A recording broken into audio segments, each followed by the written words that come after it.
हाँ तो भाई लोग, मार्वल की सीरीज द मून नाइट का एपिसोड 4 भी आ चुका है और जैसे शुरुआत थी वो तो गजब ही है, क्योंकि खोंजू भाई साहब कैद हो चुके हैं। लेकिन वो अकेले नहीं है, क्योंकि उनसे पहले भी काफी देवताओं को कैद किया जा चुका है। और जैसे तुम्हें याद होगा कि स्टीव भैया बेहोश पड़े हैं और इतने में ही उन पर गोलीबारी होने लगती है, लेकिन लायला वहाँ सब संभाल लेती है और वो आगे चले जाते हैं। और तुम्हें एक कमाल की चीज पता है, पूरी दुनिया की लगी पड़ी है, लेकिन स्टीव भैया लगे हैं अपनी लायला को सेट करने में। क्या ही हरामी इंसान है। लेकिन गलती सिर्फ स्टीवन की नहीं है, लायला भी तो लाइन मारती है यार। और जब लायला किस करने जाती है तो स्टीवन भैया सब बोल देते हैं कि मार्क तुम्हें बचाना चाहता है, इसलिए वो तुमसे दूर गया था। लेकिन उसके बाद भाई अपना रंग दिखाता है। मतलब ये चीज वियर्ड तो है, जैसे एक बॉडी में दो लोग हैं जिसमें से एक की बीबी है और दूसरा उसे किस करता है।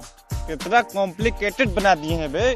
और जब दोनों उस साइट में उतरते हैं तो जैसे मानो दुनिया ही बदल गई हो। मतलब इतना ज्यादा एक्सपेक्ट नहीं किए थे इनसे। और जो एपिसोड 3 में बोल रहे थे कि स्टोरी खत्म, अब तो कोई क्वेश्चन ही नहीं बचा, तो मुंह पर फेंक के मारे हैं मार्वल वालों ने क्वेश्चन। देखो अंदर क्या चल रहा है, क्या हो रहा है, जितना समझ में आया है उतना बताने की कोशिश करता हूँ। तो अंदर जाने के बाद स्टीवन और लायला सोचते हैं कि ये जो सारी चीजें हैं वो किसी फेरो ने बनवाई होंगी। फेरो का मतलब होता है एंसेंट इजिप्ट का रूलर। उस टाइम के किसी किंग ने ये सारी चीजें बनवाई होंगी, जिसके पास पैसे की कोई कमी नहीं है, क्योंकि जिस जगह के अंदर वो घुसे उसमें 6 दरवाजे हैं और वो भी सारे कॉम्प्लिकेटेड, जिसे बनाने में जेबें खाली हो जाती हैं। और जब वो अंदर जाते हैं तो उनपे कोई ज़ॉम्बी टाइप क्रिएचर हमला कर देता है। वैसे इन जनाब के बारे में तो हमें कुछ नहीं बताया जाता, लेकिन हम अंदाजा लगा सकते हैं कि ये हैका प्रिंस हो सकता है, क्योंकि उसी टाइम लायला एक बात बताती है कि जिसको भी यहाँ दफनाया गया था, वो जो इजिप्ट का रूलर था, उसके साथ और भी काफी लोगों को दफनाया गया था ताकि वो उसकी रक्षा कर सकें। और जिन लोगों को साथ में दफनाया गया था उन्हें कहते हैं हैका प्रिंस, जो कि उस टाइम के जादूगर टाइप वगैरह कुछ थे,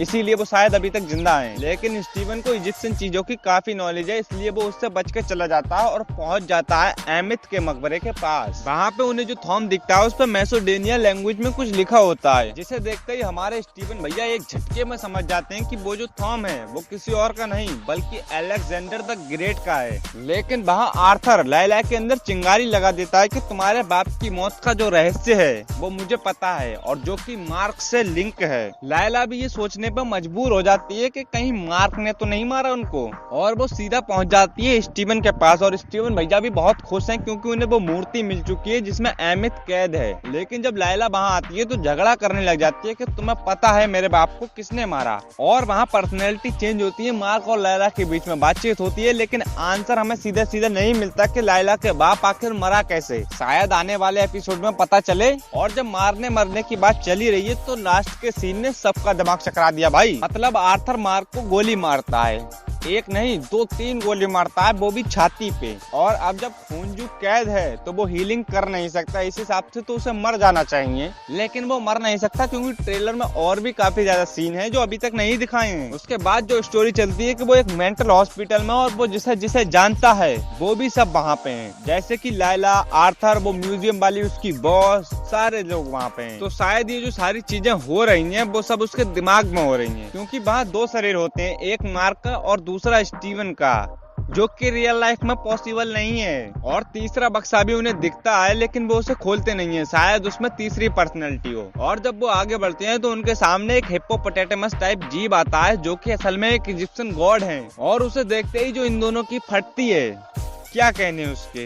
ये एपिसोड अब तक का बेस्ट एपिसोड रहा है, क्योंकि तीसरे एपिसोड में जो एक्शन को लेके शिकायत थी वो इस एपिसोड में क्लियर हो जाता है कि एक्शन इस सीरीज का मेन पार्ट नहीं है, बल्कि इस सीरीज का मेन पार्ट है इसकी स्टोरी, और ये उसी के बल पे चल रही है। खैर आज की वीडियो के लिए इतना ही। अगर तो आपको वीडियो पसंद आई हो तो लाइक मारो यार, और जो अपने फेवरेट यूट्यूबर के चैनल पे तुमने कर रखा है सब्सक्राइब, तो हमारे चैनल पे भी करो। मैं भी चलता हूँ, बाय।